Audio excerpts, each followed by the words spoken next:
कृष्ण वसुदेव और देवकी की 8वीं संतान थे। देवकी कंस की बहन थी। कंस एक अत्याचारी राजा था। उसने आकाशवाणी सुनी थी कि देवकी के 8वें पुत्र द्वारा वह मारा जाएगा। इससे बचने के लिए कंस ने देवकी और वसुदेव को मथुरा के कारागार में डाल दिया। मथुरा के कारागार में ही भादो मास के कृष्ण पक्ष की अष्टमी को उनका जन्म हुआ। कंस के डर से वसुदेव ने नवजात बालक को रात में ही यमुना पार गोकुल में यशोदा के यहाँ पहुँचा दिया। गोकुल में उनका लालन पालन हुआ था। यशोदा और नंद उनके पालक माता पिता थे। बाल्यावस्था में ही उन्होंने बड़े बड़े कार्य किए जो किसी सामान्य मनुष्य के लिए संभव नहीं थे।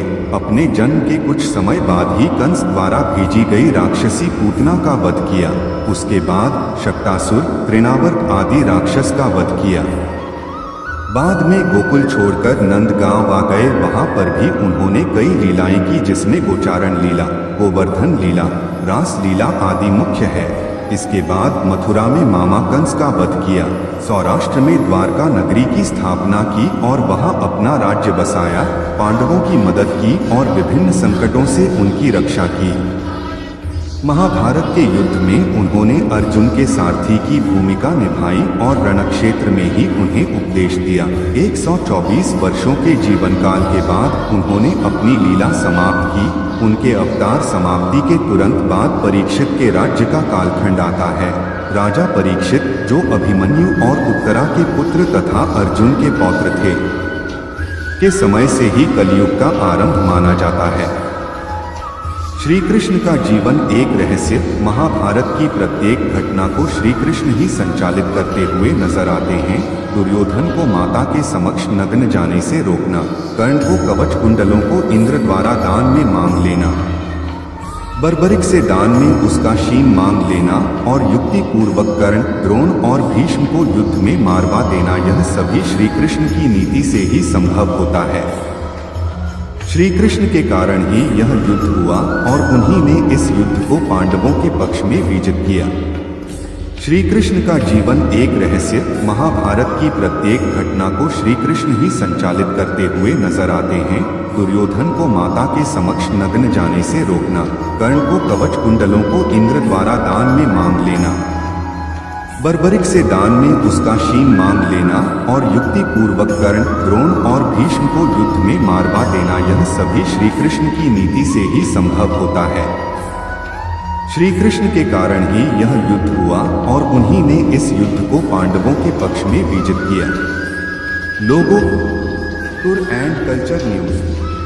महाभारत 6 श्री कृष्ण का जीवन एक रहस्य। न्यूज पुराण 2 जनवरी 2020 14:41 और 26 सेकंड। Story highlights. महाभारत की प्रत्येक घटना को श्री कृष्ण ही संचालित करते हुए नजर आते हैं। दुर्योधन को माता के समक्ष नग्न जाने से रोकना, कर्ण को कवच कुंडलों को इंद्र द्वारा दान में मांग लेना, बर्बरिक से दान में उसका शीन मांग लेना और युक्ति पूर्वक कर्ण, द्रोण और भीष्म को युद्ध में मारवा देना, यह सभी श्री कृष्ण की नीति से ही संभव होता है। श्री कृष्ण के कारण ही यह युद्ध हुआ और उन्हीं ने इस युद्ध को पांडवों के पक्ष में विजित किया।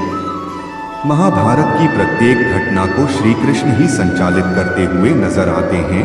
दुर्योधन को माता के समक्ष नग्न जाने से रोकना, कर्ण को कवच कुंडलों को इंद्र द्वारा दान में मांग लेना, बर्बरिक से दान में उसका शीन मांग लेना और युक्ति पूर्वक कर्ण, द्रोण और भीष्म को युद्ध में मारवा देना, यह सभी श्री कृष्ण की नीति से ही संभव होता है।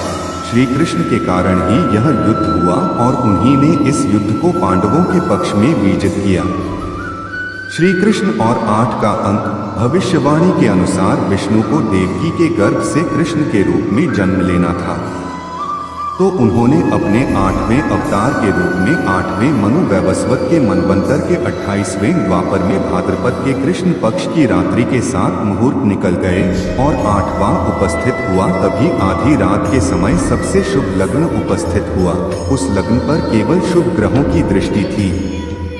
रोहिणी नक्षत्र तथा अष्टमी तिथि के संयोग से जयंती नामक योग में लगभग 3112 ईसा पूर्व अर्थात आज से 5126 वर्ष पूर्व को हुआ। ज्योतिषियों के अनुसार रात 12 बजे उस वक्त शून्य काल था। श्री कृष्ण के 8 पत्नियां थीं। उनके जीवन में 8 नगरों का महत्व ज्यादा रहा। मथुरा, गोकुल, गोवर्धन, वृंदावन, अवंतिका, हस्तिनापुर, द्वारिका और प्रभास क्षेत्र।